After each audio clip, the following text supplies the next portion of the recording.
ప్రపంచవ్యాప్తంగా ఉన్న భారతీయులందరికీ ముందుగా గణతంత్ర దినోత్సవ శుభాకాంక్షలు. అసలు భారతదేశానికి గణతంత్ర దినోత్సవం ఎప్పుడు వచ్చింది, ఎందుకు వచ్చింది, ఎలా వచ్చింది, ఈ వివరాలన్నీ కూడా ప్రపంచవ్యాప్తంగా ఉన్న భారతీయులందరికీ, ముఖ్యంగా మన తెలుగు ప్రేక్షకులకి కూడా విపులంగా అర్థమయ్యేట్లాగా ఈరోజు మనకు చెప్పడం కోసం అఖిల భారత సినీ ప్రేక్షక వినియోగదారుల సంఘం అధ్యక్షులు, senior most advocate Shri Lakshmi Narasimha Rao గారు ఈరోజు మన ముందుకు వచ్చున్నారు. మరి వారిని ఆహ్వానిద్దామా? లక్ష్మీ నరసింహారావు గారు నమస్కారం అండి. ముందుగా మీకు మా తెలుగు ప్రేక్షకుల తరఫున గణతంత్ర దినోత్సవ శుభాకాంక్షలు. అందరు ప్రజలకు కూడా ప్రేక్షకులకు కూడా గణతంత్ర దినోత్సవ శుభాకాంక్షలు తెలియజేసుకోండి నా తరఫున కూడా.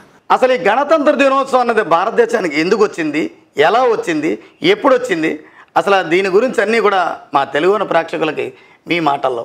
భారతదేశ చరిత్రలో జనవరి 26, 1950వ సంవత్సరం భారతీయులందరం గుర్తుపెట్టుకోవాల్సినటువంటి అతి ముఖ్యమైన పవిత్రమైనటువంటి రోజు. 200 సంవత్సరాల పాటు బ్రిటిష్ వారి పరిపాలనలో మగ్గిన మన దేశానికి ఆగస్టు 15, 1947 సంవత్సరం స్వతంత్రం వచ్చింది. అప్పటి వరకు మన దేశ పరిపాలనా విధానం పూర్తిగా బ్రిటిష్ రాజ్యాంగం ప్రకారం జరిగింది. మన దేశం నుంచి వెళ్ళగొట్టిన తర్వాత మన దేశాన్ని మనమే పరిపాలించుకునేందుకు ఒక రాజ్యాంగాన్ని తయారు చేసుకోవాల్సి వచ్చింది. అలా 1950 జనవరి 26న రాజ్యాంగం నిర్మించబడింది. డాక్టర్ బాబు రాజేంద్ర ప్రసాద్ మొట్టమొదటి రాష్ట్రపతిగా భారతదేశం పూర్తి గణతంత్ర దేశం అయ్యింది. ఆ రోజు నుంచి భారతదేశం పూర్తిగా ప్రజాప్రభుత్వంగా రూపుదిద్దుకుంది. గణతంత్ర రాజ్యం అంటే ప్రజలే ప్రభుత్వం, ప్రభుత్వమే ప్రజలు అని అర్థం. కాగా స్వాతంత్రం వచ్చిన తర్వాత భారత రాజ్యాంగాన్ని తయారు చేసుకునేందుకు ఎంతోమంది మేధావులు ఎన్నో దేశాల రాజ్యాంగాలను పరిశీలించారు. ఎన్నో రకాల అంశాలతో చాలా కాలం పాటు రాజ్యాంగం ఏర్పాటుకు కృషి చేసి రూపొందించారు. రాజ్యాంగాన్ని తయారు చేసేందుకు డాక్టర్ బాబు రాజేంద్ర ప్రసాద్ అధ్యక్షతన రాజ్యాంగ పరిషత్ను ఏర్పాటు చేశారు.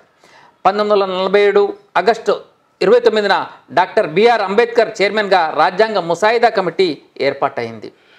అనేక సంవత్సరాల అనంతరం 1949 నవంబర్ 26న భారత రాజ్యాంగాన్ని రాజ్యాంగ పరిషత్ ఆమోదించింది. 2 సంవత్సరాల 11 నెలల 18 రోజుల కాలంలో పూర్తి చేసిన భారత రాజ్యాంగం ప్రపంచంలోని అతిపెద్ద లిఖిత రాజ్యాంగంగా గుర్తింపు పొందింది. ఇలా తయారైన రాజ్యాంగాన్ని 1950 జనవరి 26వ తేదీ నుంచి అమలు జరిపారు. ఆనాటి నుంచి భారతదేశము సర్వసత్తాక సామ్యవాద లౌకిక ప్రజాస్వామ్య గణతంత్ర రాజ్యంగా అవతరించబడింది. అప్పటి నుండి ఈ రోజును గణతంత్ర దినోత్సవంగా జరుపుకుంటున్నాము. ముఖ్యంగా మన దేశ రాజధాని ఢిల్లీ నగరంలో భారత రాష్ట్రపతి ఆధ్వర్యంలో ఈ గణతంత్ర వేడుకలు అత్యంత వైభవంగా జరుగుతాయి. ముందుగా రాష్ట్రపతి దేశం కోసం ప్రాణాలర్పించిన నాయకుల గురించి ప్రసంగిస్తారు. ఆ తర్వాత వివిధ రంగాల్లో నిష్ణాతులైన విద్యార్థులకు పథకాలు అందజేస్తారు. అదేవిధంగా ఈ రోజును పురస్కరించుకొని దేశ రాజధానిలోనూ రాష్ట్ర రాజధానుల్లోనూ గొప్ప గొప్ప పరేడ్లు నిర్వహిస్తారు. అనేక పాఠశాలల నుంచి వేలాది మంది విద్యార్థులు ఈ పరేడ్లో పాల్గొంటారు. Wow, super, excellent, marvellous, tremendous. ఏమండి ఈ పదాలన్నీ ఒక విధంగా ఈయన చెప్పిన విషయాలన్నింటినీ మీరు పోల్చుకుంటే చాలా తక్కువ పదాలు అన్నారు కదా.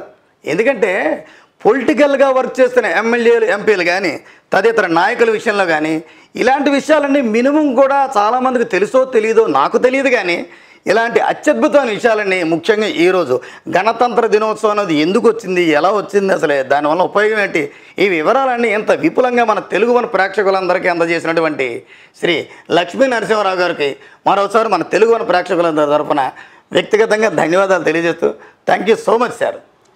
ఫైనల్గా ఈరోజు ఇన్ని వివరాలు చెప్పిన సార్ విధంగానే మన తెలుగు ప్రేక్షకులకు కానీ భారతమాతను మనస్ఫూర్తిగా మరోసారి ప్రార్థిస్తూ అందరికీ గణతంత్ర దినోత్సవ శుభాకాంక్షలు. ఇప్పటి వరకు గణతంత్ర దినోత్సవం ప్రత్యేకత గురించి మరి senior most advocate Shri Lakshmi Narasimha Rao గారు మాటల్లో విన్నారు కదా.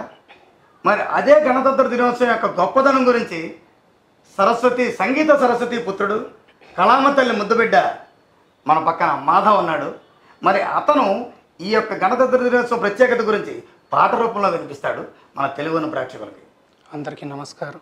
దేశం మనదే, తేజం మనదే, దేశం మనదే, తేజం మనదే, ఎగురుతున్న జెండా మనదే, నీతి మనదే, జాతి మనదే, నీతి మనది, జాతి మనది, ప్రజల అండదండ మనదే. అందాల బంధం ఉంది ఈ నేలలో, ఆత్మీయ రాగం ఉంది ఈ గాలిలో. ఏ కులమైన ఏ మతమైన భరతమాతకొకటే లేరా. రాజులు అయినా పేదలు అయినా భరతమాత సుతులే లేరా.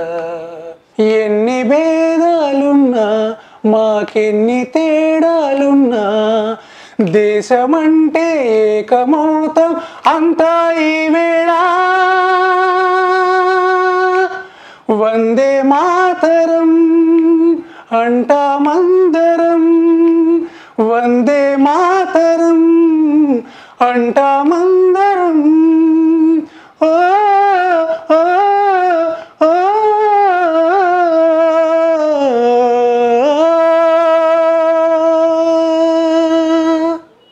జై హింద్. విన్నారు కదండి. మరి లక్ష్మీ నరసింహరావు గారి మాటల్లో మన మాధవ్ పాట రూపంలో విన్నారు కదండి. మరొక్కసారి తెలుగులోని ప్రేక్షకులందరికీ కూడా గణతంత్ర దినోత్సవ శుభాకాంక్షలు తెలియజేస్తూ బోలో భారత్ మాతాకి జై, భారత్ మాతాకి జై, భారత్ మాతాకి జై.